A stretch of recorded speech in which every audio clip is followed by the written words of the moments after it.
I'm here to kick ass and chew bubblegum, and I'm fresh out of bubblegum. I guess that just leaves kicking ass. But how do I write that in a novel? Hi, I'm Marcus, and I'm the idiot on the writer's block. If you're new to the channel, I, idiot, ask experts for tips on how to write, publish, and promote my first fiction novel. I've already asked questions such as how to write a great protagonist, is writer's block real or a myth, and how to write great romance in novels. You can see those questions and many more in this list right here. Don't forget to like, share, comment, and subscribe for more tips on how to write, publish, and promote your first fiction novel. Writing a fight scene is relatively simple in a screenplay. You could describe blow for blow the technicalities of the battle, or you could just write they fight and move on. Leave it to the fight and stunt coordinators to work out the nitty-gritty. But do the same rules apply for writing an action sequence in a novel? I'd like to think you have more freedom to flesh out the tussle. But what if I'm wrong? What if there's specific rules in place of which I'm not aware? That's why I've thrown this question on the writer's block. How do you write an action sequence in a novel? And here are some experts to give me tips on how to write action sequences in novels. I think about the scene a lot before I write it, and I do this with every scene. Actually, this is no different from scenes that don't have fighting in. And I think we might have spoken about this before, but like usually the night before I'm going to write the scene, I go through what I call a walkthrough. So I try and picture it in my head, and I try and place people. So I say, this person should be standing here, and then this person will come here, and then they'll do this, and I just basically try it out in my head. So I'm not coming to the page raw.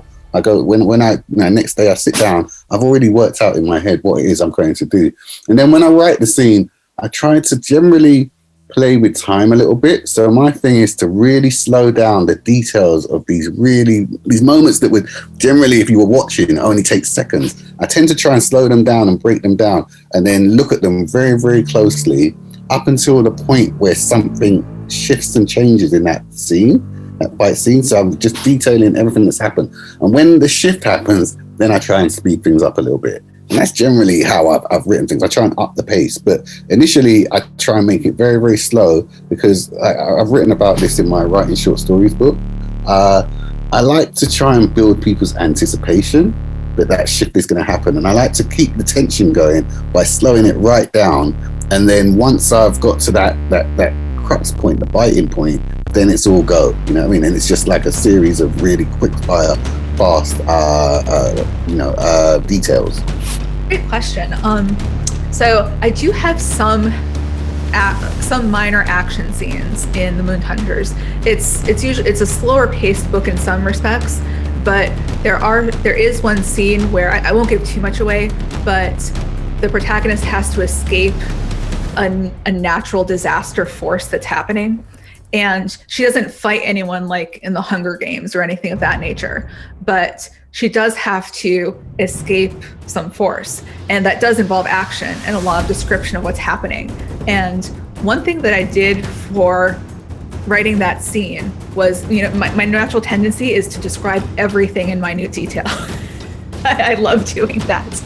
And as I was at my first draft of it, I looked at this and I said, no, this does not fit.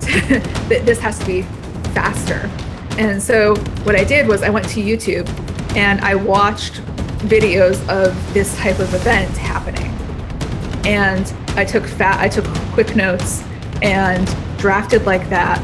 And then I went back and watched it again, but instead of watching the action, I thought about mental impressions. If I were someone on the ground, what would I be experiencing at this point in time? What were my mental thoughts? Because I wrote my book in the first person. So there would be that element of thinking about something, seeing something, doing something. So for that action element, I shortened sentences. There are some little bits of description still left in it, but I combined physical descriptions of what was happening with mental impressions, with other elements to try to make it fast-paced. And I also sometimes focused on, the panic of the moment, because the protagonist was scared. Lots of things were happening.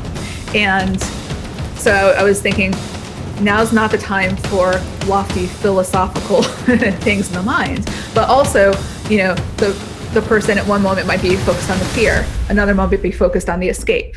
So I tried to get into the headspace of someone in that moment and strip back the prose and watch the scenes unfold to see what types of visual ways I could communicate that scene. For me, action is about stakes more than anything else, and time is really important, and pace when it comes to action. So whatever the action is, whether it's a fight scene, and they do happen in the afterlife, if it's a chase or anything else, it doesn't matter if there are no stakes. And that's the most important thing. And when you've got stakes, you also need to have time.